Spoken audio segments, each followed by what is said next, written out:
വഴിപാട് കൗണ്ടറിൽ തലയെത്തി നോക്കി ഞാൻ പറഞ്ഞു, 2 പുഷ്പാഞ്ജലി, സരള രോഹിണി, സിദ്ധാർത്ഥ് ചിത്തിര. കൗണ്ടറിൽ ഇരുന്നയാൾ കാശ് വാങ്ങി രസീത് തരുമ്പോൾ സിദ്ധു പെട്ടെന്ന് പറഞ്ഞു, ചേട്ടാ ഒരു പുഷ്പാഞ്ജലി കൂടി വേണം. ചേട്ടൻ പേരും നാളും ചോദിച്ചപ്പോൾ സിദ്ധു ഒന്ന് പരിങ്ങി.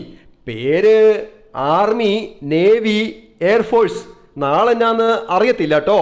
ചേട്ടനും അടുത്തു നിന്നവരും കൗതുകത്തോടെ നോക്കിയപ്പോൾ സിദ്ധു ഗൗരവത്തിൽ പറഞ്ഞു, യുദ്ധം ചെയ്യുന്ന പട്ടാളക്കാർക്ക് അമ്പലത്തിൽ പോകാൻ സമയമില്ലല്ലോ, നമ്മൾ വേണ്ടേ പ്രാർത്ഥിക്കാൻ. ശ്രീകോവിലിൽ പൂജയ്ക്കിടയിൽ തിരുമേനി ആ രസീത് കണ്ടു ഞെട്ടി. എന്ത് ചെയ്യണമെന്നറിയാതെ കുഴങ്ങി. എങ്കിലും പൂജ മുടക്കിയില്ല. വഴിപാട് പൂജ കഴിഞ്ഞ് പുറത്തിറങ്ങിയ തിരുമേനി പേര് വിളിച്ച് എല്ലാവർക്കും പ്രസാദം വിതരണം ചെയ്ത് തീർത്തിട്ട് അവസാനം കയ്യിലിരുന്ന ആ രസീത് നോക്കി നിന്നു. അത് കണ്ട് സിദ്ധു ഓടിച്ചെന്നു. പട്ടാളക്കാർക്കുള്ള പുഷ്പാഞ്ജലി ആണെങ്കിൽ എന്റെയാ, തന്നേരേട്ടോ. തിരുമേനി സ്നേഹത്തോടെ അവനെ നോക്കി. അത് കണ്ട് നിന്നവരെല്ലാം നോക്കി. മിടുക്കൻ. പട്ടാളക്കാർക്ക് വേണ്ടി പ്രാർത്ഥിക്കാൻ പേരും വേണ്ട, നാളും വേണ്ട, നമ്മൾ മാത്രം മതി.